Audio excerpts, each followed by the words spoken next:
Off on Kings Cove in this best of three. Dark still hungry to try to win a GSL. He's been surpassed by so many other players. I know.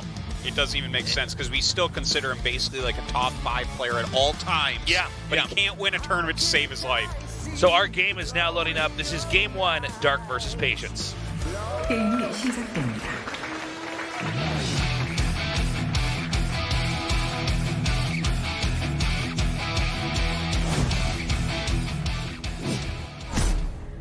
Why does everyone think 12 pool is good right now? I just don't get it.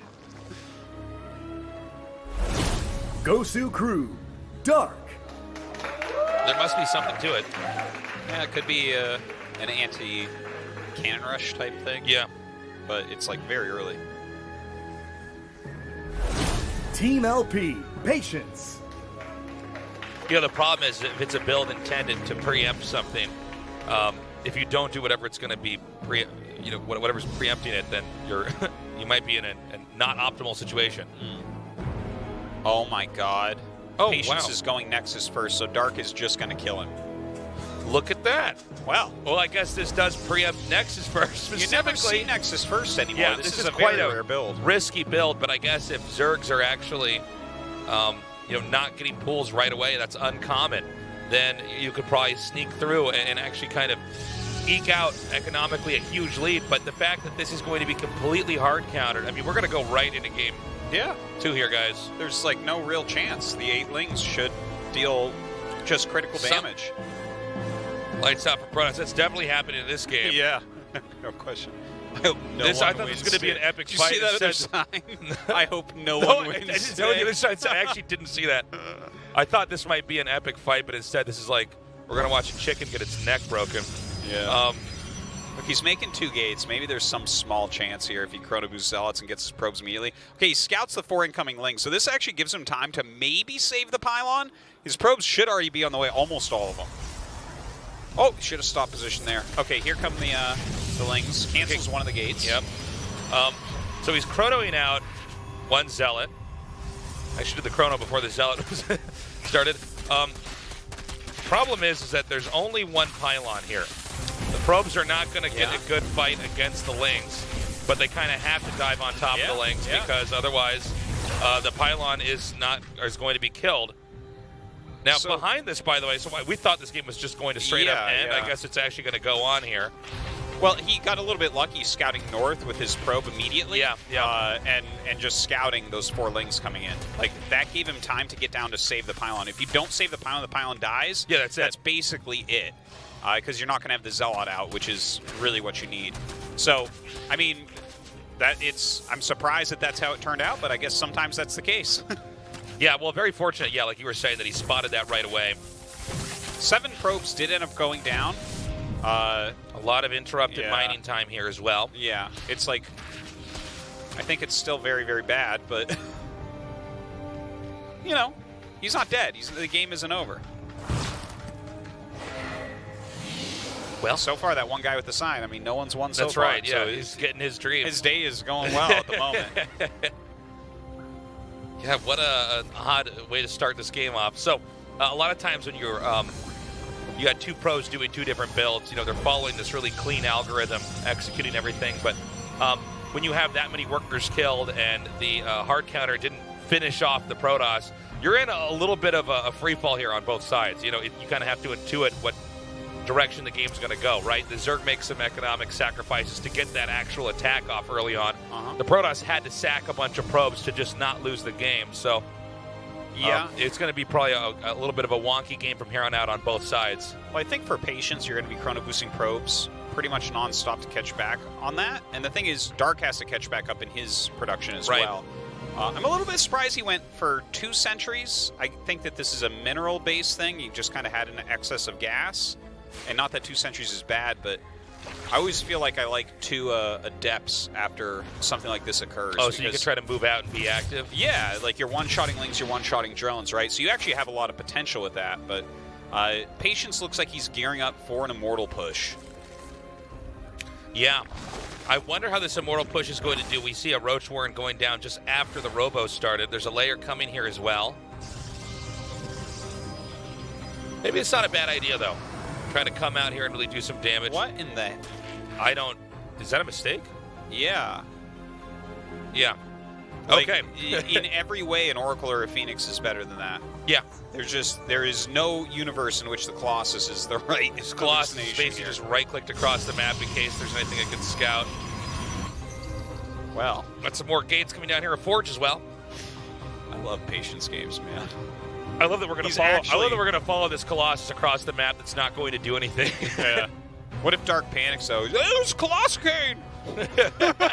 Colossicane's in my game. Luckily, I don't have a depot. So silly. And it gets to see the it third sees base. something. It sees something. Okay, so a bunch of roaches and +1 on the way.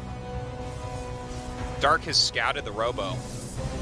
Now, Patience just going to go into the third base, which is actually, I think, an awesome move for him here because the push itself doesn't make a lot of sense. Like, it doesn't seem like it could work after you've taken this type of damage. Little subtle thing here. I mean, he accidentally sent 2 probes to make the third base. There's a lot of little hiccups we're seeing here from Patience. You know, the fat fingering the Colossus out. Fat fingering. And then kind of sending 2 probes to make a third base when that's not necessary. That's amazing. One to build a pylon, one to build a Nexus Chases. Yeah, What, do you even play this game? Like, come on. Only Oh if they my operate like SCVs, Artosis. Yeah. That's so funny, though. Yeah. Okay, so a Nidus on the way. Gosh. I mean, I guess he has Immortals.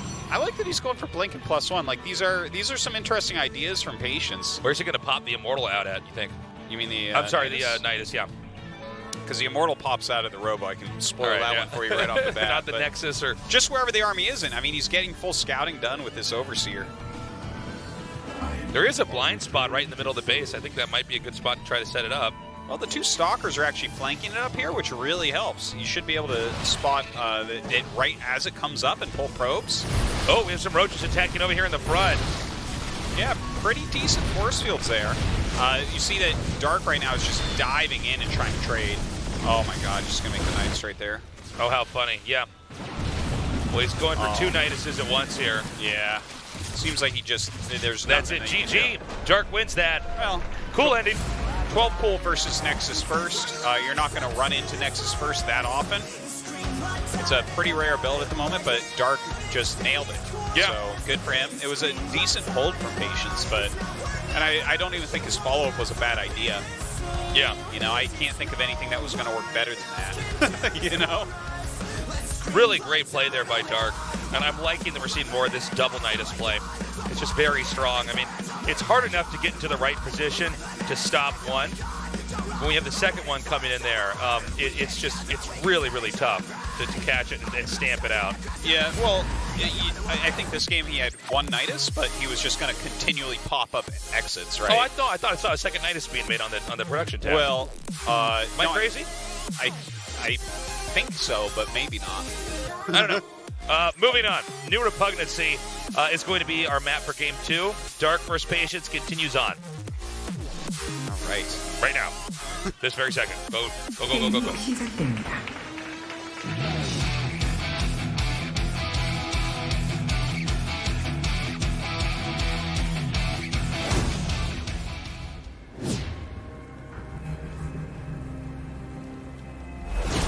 Gosu Crew, Dark.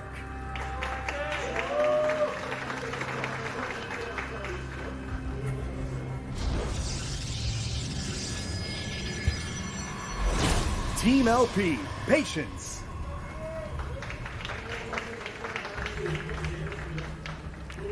Dark not going to go for the 12 pool this time. And Patience not going to go for the Quick Nexus. Nope. Again, guys, that Quick Nexus build, some support here for Dark. The Quick Nexus can be a great build. Yeah, like basically, if you mix it in. I think it should be mixed in more. Yeah, I mean, when you see players going for the Quick Nexus, to the casual observer, you might be saying, well, how on earth is that ever good? Wouldn't you just die to a rush? Oh, absolutely you die to a rush. The problem is what if they're just going for an economic build themselves? Then you've surpassed them, like, at the start of the game immediately. All right. Well, just a little bit of blocking here with the drone. Some nice micro there by Dark.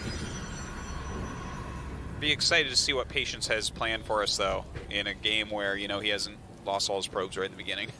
Yeah, well, game 1 is kind of weird because it's not a good measurement for what the rest of the series is going to look like, or what Patience games overall today are capable of being, because basically Dark got in there and bloodied his nose before things were really even supposed to be starting. Totally.